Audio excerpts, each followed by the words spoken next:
Tabe, jumpa lagi dengan saya di Negara Bijaksana, channel yang membahas sebuah persoalan populer di Indonesia secara bijaksana dan dijamin dengan pemikiran terbaru.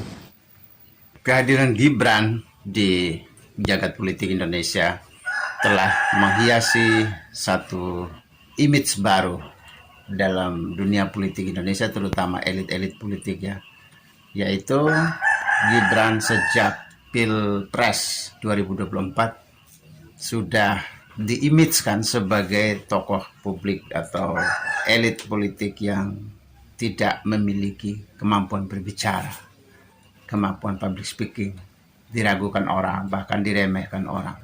Terutama sejak debat Pilpres 2024 kemarin, banyak lawan politik dan kubu lawan meremehkan dia.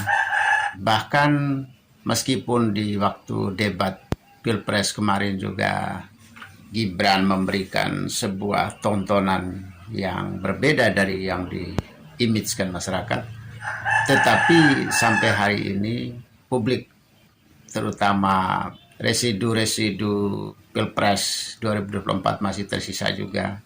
Gibran tetap diimage-kan sebagai orang yang atau pejabat publik yang tidak bisa bicara atau tidak bisa bicara. Awal Gibran sebagai Wapres, Wakil Presiden Republik Indonesia setelah dilantik, dia mulai berfungsi di beberapa forum, di beberapa podium, kembali menghasilkan sebuah image yang buruk. Dianggap orang yang tidak bisa bicara. Salah satunya adalah di waktu peringatan Hari Pahlawan, beliau diimage-kan sebagai orang yang tidak bisa bicara. Dia hanya membuka sebuah acara tetapi tidak memberi sambutan. Di beberapa acara juga beliau bicara seadanya. Contohnya ketika acara PGI di Sulawesi Utara, di Sulawesi lah, itu Gibran bicara seadanya. Yang saya ikuti, dia hanya bicara pembukaan, yaitu selamat bertemu, kemudian dia mengucapkan selamat berkongres, bermusyawarah, kemudian dia mengajak untuk jaga toleransi di Indonesia. Setelah itu dia pamit pulang. Memang cukup minim, sedikit sekali. Jadi Gibran sudah mempertontonkan satu pemandangan publik yang berbeda sekali. Kalau kita lihat dari waktu ke waktu, sejak presiden pertama Indonesia sampai dengan saat ini, sampai dengan Prabowo Gibran ini, maka gambaran kita pada presiden-presiden kita atau wapres-wapres kita sudah berbeda-beda ya. Ada yang berbicara panjang, berbicara lama, berbicara berapi-api semangat, yaitu pada Soekarno dan sekarang pada Prabowo. Ada yang bicara seadanya atau sangat singkat, tidak banyak-banyak, tidak rajin berbicara juga yang datar-datar saja, yaitu pada Pak Jokowi, Joko Widodo, Presiden ke-7. Sekarang pada Gibran itu jauh lebih minim lagi berbicaranya. Jadi yang paling minim berbicara adalah Gibran. Kita lihat bagaimana, apakah yang bicara banyak lebih bagus atau bicara seadanya seperti Pak Jokowi lebih bagus, atau yang tidak berbicara atau yang sangat minim berbicara seperti Pak Gibran. Kita lihat entah pendek atau panjang bukan hal yang paling penting. Yang paling penting dari sebuah komunikasi publik adalah menyampaikan hal-hal penting, hal-hal baru yang belum diketahui masyarakat atau staf di bawahnya, untuk harus diketahui supaya kemudahan dalam mengimplementasi atau kemudahan dalam memformulasi sebuah kebijakan publik. Jadi komunikasi ya, esensi dari pembicaraan seorang pejabat publik adalah komunikasi publik, komunikasi dalam rangka formulasi kebijakan atau komunikasi dalam rangka implementasi supaya setiap warga masyarakat atau setiap pejabat di bawahnya memiliki pemahaman yang sama supaya memudahkan dalam implementasi. Kita lihat intinya adalah sesuatu yang baru, dan sesuatu yang belum diketahui masyarakat harus diketahui bawahan. Maka itulah yang harus dibicarakan. Di luar itu, pembicaraan menjadi sangat bosan kalau terlalu lama dan sangat jenuh kalau topiknya diulang-ulang untuk hal yang sama atau hal yang orang sudah tahu. Rata-rata kepada pejabat-pejabat publik memang bicaranya banyak dan lama dan diulang-ulang. Contoh seperti Presiden Prabowo, itu saya ikuti dari 20 tahun lalu sejak dia muncul di permukaan publik politik Indonesia sampai hari ini. Itu yang saya lihat dari Prabowo adalah pembicaraannya banyak sekali, lama, dan berulang-ulang, forum-forum berbeda, tapi dia bicaranya berulang-ulang. Jadi kalau kita ikuti dari waktu ke waktu, pembicaraan Prabowo jarang yang baru, kebanyakan topik-topik lama, yang orang sudah dengar, yang orang sudah tahu, dari berbagai media, dari berbagai televisi, dari berbagai forum. Bagi orang-orang yang hadir langsung di pembicaraan-pembicaraan Prabowo, dan kalau dia aktif mengikutinya, tentu dia tidak merasa asing, terlalu minim dengan hal barunya. Yang baru misalnya menurut saya itu pada tahun 2024 ini, Pilpres lah, dia baru, yaitu melanjutkan dari Pak Jokowi. Itu yang baru. Selebihnya dia berbicara hal-hal lama. Pak Jokowi termasuk pejabat yang ideal, berbicaranya seadanya, seperlunya. Dia hanya memberi tekanan-tekanan tertentu untuk hal-hal yang perlu diketahui, atau dia ulangi tetapi tidak panjang-panjang. Mengulang hal lama tapi tidak panjang-panjang. Hanya sebentar saja sudah selesai. Kalau tidak ada hal yang baru, untuk apa harus dibicarakan lagi? Harus dibicara berulang-ulang untuk apa? Habis-habisin waktu, habis-habisin energi, dan jangan salahkan orang yang ngantuk kalau dengar pidato-pidato yang berulang-ulang. Pidato panjang dan isinya tidak ada. Pidato panjang dan lama, tapi mengulang hal yang orang sudah tahu dan orang sudah dengar lama sekali. Itu tidak menarik. Selain kehilangan banyak waktu dan tenaga, energi, buang-buang waktu. Misalnya mengumpulkan orang banyak, pegawai, pejabat banyak hanya untuk mendengarkan sebuah pidato yang tidak ada hal yang baru, yang tidak penting, ya buang-buang energi. Selain itu, pidato yang berulang-ulang rawan dengan keseleo, rawan dengan kesalahan. Jadi dari pidato ke pidato, hal yang sudah dipidatokan berulang-ulang lagi, akhirnya terdapat misunderstanding, ada salah pengertian dari publik ya. Kita ambil contoh seperti kemarin Pak Prabowo melakukan pidato di depan para guru di Hari PGRI, itu kan dia berjanji untuk menaikkan gaji guru. Redaksi yang dia bunyikan pada waktu itu adalah guru yang PNS, ASN akan naik 1 kali gaji. Itu membawa kegembiraan bagi banyak guru di seluruh Indonesia. Mereka gembira sekali. Wah, penghasilan mereka akan 1 kali gaji yang aslinya. Yang kedua, 1 kali kenaikan akibat sertifikasi pada era SBY yang dilanjutkan oleh Presiden Joko Widodo. Artinya mereka sudah punya 2 kali gaji ya. Gaji aslinya sama gaji sertifikasi, penghasilan sertifikasi atau tunjangan profesi dari zamannya SBY dan Jokowi. Tambah 1 lagi dengan zamannya Prabowo, 1 kali gaji lagi, berarti kan guru-guru pada waktu itu sudah menghitung 3 kali gaji. Jadi kalau orang yang 3 jutaan, maka akan terjadi selama ini kan sudah hampir 7 juta, antara 6 jutaan. Nah berarti kalau tambah dengan 3 jutaan lagi 1 kali gaji punya Prabowo, berarti kan 9 jutaan, hampir 10 juta per guru. Itu meriah sambutan guru.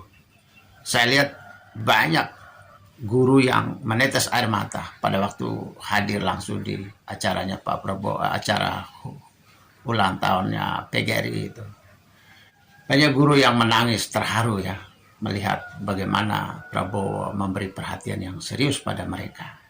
Di luar sana besoknya itu riuh di media sosial, di media massa, bagaimana guru-guru menyambut dengan sangat antusias, sangat memuji Pak Prabowo yang memberi perhatian pada mereka. Ternyata hari-hari berikut ada penjelasan-penjelasan lagi dari Menteri Pendidikan, dari juru bicara Istana, Pak Hasan Asbi. Ternyata penjelasan demi penjelasan berikutnya memunculkan satu kesimpulan lain, yaitu tidak naik bagi guru yang sudah bersertifikat. Katanya kenaikan itu karena sertifikasi itu tadi. Artinya dari berbagai penjelasan lagi dari Mendikbud, dari Prabowo, dari juru bicara presiden, kepresidenan, bolak-balik itu ternyata hanya untuk menjelaskan tentang perbedaan miscommunication di kalangan guru. Ada yang bilang naik, Prabowo bikin naik 1 kali juga, artinya sudah 3 kali lipat gaji mereka nanti. Ada yang bilang pengertiannya di zaman Prabowo tidak naik, itu hanya maksudnya itu sertifikasi yang lama itu. Kalau seperti itu pengertiannya kan berarti sebenarnya kan Prabowo itu kan tidak menaikkan gaji guru, tapi melanjutkan sertifikasi yang sudah terjadi sejak zaman SBY dan Jokowi. Ini satu hal yang efek buruk dari orang yang senang berbicara banyak, senang berbicara panjang. Dia mengulang-ulang, karena pengulangan-pengulangan dengan memakai redaksi-redaksi yang berbeda, akhirnya timbullah kesimpang siuran pengertiannya, pemahamannya. Lalu muncullah kekecewaan lagi dari guru-guru. Jadi tadinya guru-guru memandang taruhlah netral lah untuk Prabowo. Tidak juga plus, tidak juga min, tapi netral. Tapi karena Prabowo sudah berbicara yang artinya menaikkan gaji guru ASN dengan 1 kali gaji, ternyata bukan itu yang dimaksud, tetapi maksudnya itu yang lanjutan dari Pak SBY dan Jokowi, maka guru-guru merasa langsung menilai minus untuk Prabowo. Mereka menganggap Prabowo membohongi mereka. Nah, disinilah Prabowo tidak membuat satu kebijakan, tapi dengan berbicara, menjelaskan, berulang-ulang, akhirnya minus sendiri. Itu akibat dari berbicara terlalu banyak dan mengulang-ulang untuk topik yang sama. Efek lain dari orang yang senang berbicara atau senang pidato adalah salah satu contoh buruk pada era Orde Lama. Dan sekarang kelihatannya diulangi lagi oleh Presiden Prabowo. Dari Orde Lama sampai dengan Pak SBY, itu ada tradisi menaikkan tarif dasar listrik, harga BBM, tarif BBM. Itu kecenderungannya selalu dibuat semacam entertain ya, bikin saat-saat berdebar masyarakat kita untuk mendengar pembicaraan tentang kenaikan gaji pegawai. Dulu itu begitu selalu pidato tuh. Kenaikan gaji pegawai, kenaikan tarif dasar listrik, dan kenaikan harga BBM. 3 ini selalu menjadi heboh di negara kita. Akhirnya pedagang-pedagang ketika tahu bahwa itu naik, maka mereka resah. Harga-harga barang menjadi lonjak, fluktuasinya tidak karu-karuan. Sebelum gaji naik, dulu itu biasanya diikuti dengan kenaikan harga barang. Pedagang-pedagang sudah menaikkan harga barang mereka. Harga jasa mereka sudah dinaikkan semua. Angkutan-angkutan naikkan. Alasan kenaikan kenapa? Karena gaji pegawai naik, kami juga naik. Nah, tiba saatnya mau memberlakukan hari keputusannya, maka biasanya kan tanggal 17 menjelang 17 Agustus, perayaan hari kemerdekaan, itu biasanya pengumumannya saat itu. Hari yang diumumkan pengumuman oleh presiden tadi, maka besoknya langsung naik lagi harga barang, goncang lagi. Jadi 2 kali kegoncangan harga. Sehingga zaman dulu kebiasaan-kebiasaan presiden yang sebelumnya biasanya itu orang mengatakan ya, naikkan gaji itu untuk pegawai itu tidak berguna, bahkan merugikan. Karena pegawai gaji naik 1 kali, harga barang naik 2 kali. Naik saat pengumuman dan naik saat diputuskan. Akhirnya kenaikan gaji pegawai tidak banyak membawa manfaat pada waktu itu ya. Berbeda dengan zaman Jokowi, umumnya Jokowi naikkan gaji, naikkan pangkat golongan pegawai, dan naikkan listrik dan BBM, harga BBM. Itu naik turunnya tidak pernah diumumkan oleh Jokowi. Sehingga kenaikan dan perubahan harga BBM, listrik, dan gaji pegawai tidak membawa dampak sosial, tidak membawa heboh, tidak membawa kerusuhan, tidak membawa demonstrasi besar-besar unjuk rasa, tidak membawa fluktuasi harga yang tidak karu-karuan, tidak terkendali. Di zaman Jokowi inilah, karena Jokowi tidak pernah mengumumkan, tahu-tahu sudah jalan. Saya merasa ke SPBU, pengisian bahan bakar, itu tahu-tahu loh kok. Biasanya saya beri uang 30.000 sudah penuh tangki, 50.000 sudah penuh tangki. Ternyata kali ini kok pembayaran yang sama, tapi tangkinya kurang penuh. Itu artinya, oh berarti bahan bakar naik. Tahu-tahu beri uang sekian, biasanya tidak penuh, kok tiba-tiba penuh. Oh berarti bahan bakar turun harganya. Jadi naik turunnya itu tidak ada masyarakat yang tahu, sehingga tidak ada terjadi gejolak ekonomi, tidak gejolak sosial. Orang tidak sempat turun ke jalan, demonstrasi, tidak sempat penumpukan minyak. Jadi tidak sempat, sehingga situasi sosial ekonomi berjalan biasa saja. Juga tidak ada yang efek ke arah politik, juga tidak ada. Contoh terakhirnya itu yang ketika Pak Jokowi mau berhenti dari jabatan kedua kemarin. Tiba-tiba perintah naikkan pangkat otomatis, naik golongan otomatis. Setiap pegawai negeri di Indonesia naikkan otomatis. Tidak ada pengumumannya. Tiba-tiba pegawai sudah diedarkan untuk segera pengisian data untuk kenaikan otomatis. Tidak ada pengumuman, tidak heboh. Bahkan keluarga pegawai sendiri tidak tahu. Anak-anak dari ASN juga ada yang berteman dengan saya. Anak ASN, mereka nggak tahu bahwa bapak ibunya sudah naik gaji dan sudah naik pangkat. Itu mereka tidak tahu. Karena tidak heboh. Kalau zaman dulu tuh wah, naik sedikit turun sedikit aja udah heboh karena selalu diumumkan secara resmi oleh pemerintah. Jadi entertain dulu. Keseringan berbicara, kebijakan selalu dibicarakan. Ada kebijakan yang perlu dibicarakan, ada kebijakan yang tidak perlu dibicarakan. Seperti naik turunnya BBM, naik turunnya tarif dasar listrik, naik turunnya gaji pegawai. Itu kan cukup bicara dengan DPR, sudah selesai diputuskan. Tidak perlu dibuat kayak entertainment, kayak presiden itu kayak membuatnya seperti jadi panggung pertunjukan ya, yang membuat masyarakat harus tunggu-tunggu, berdebar-debar. Itu sebenarnya tidak perlu. Jadi kalau di negara bijaksana, pembicaraan kalau tidak ada yang baru, itu seperti Pak Gibran itu bagus. Kalau tidak ada hal yang baru, tidak ada hal yang perlu, lebih baik berbicara singkat seperti Pak Gibran. Bila perlu tidak perlu bicara. Kalau ada hal yang baru, ada hal yang perlu diwacanakan, maka dia baru omong. Tapi itu pun setelah sistematika, setelah bagus disusun, dibacakan atau diomongkan. Setelah itu sudah cukup, tidak perlu diulang-ulang lagi. Jadi seperti Pak Jokowi atau seperti Gibran, pembicaranya sedikit sekali, tidak banyak. Presiden atau pemimpin publik itu tidak perlu berwacana. Dia tidak perlu terlibat dalam perdebatan.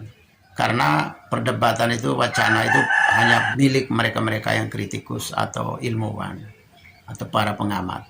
Nah, tugas pejabat publik, pemimpin publik adalah memformulasikan semua wacana yang berkembang di masyarakat untuk dijadikan kebijakan publik. Bukan dia ikut di dalam berwacana. Karena tugas pemimpin, tugas eksekutor, tugas pemerintah adalah mengeksekusi, bukan memberi wacana, bukan memberi perdebatan, bukan memberi sebuah paradigma. Tidak perlu. Selamat pidato dengan singkat dan hal baru. Kalau tidak ada hal baru, jangan bicara atau jangan panjang-panjang. Terima kasih. Jika Anda setuju dengan saya, Anda seide dengan saya, berarti kita berada pada satu perjuangan yang sama, yaitu ingin melihat Indonesia menjadi lebih baik, Indonesia menjadi negara yang bijaksana yang kita impikan. Caranya adalah dengan Anda memberi dukungan dan berpartisipasi dalam channel ini. Subscribe di bawah channel ini, bunyikan lonceng di sampingnya untuk menunjukkan Anda berlangganan secara gratis, dan ada pemberitahuan setiap kali saya mengirim edisi baru. Dan jika Anda setuju dengan ide ini, jangan lupa bagikan ke semua relasi Anda. Terima kasih.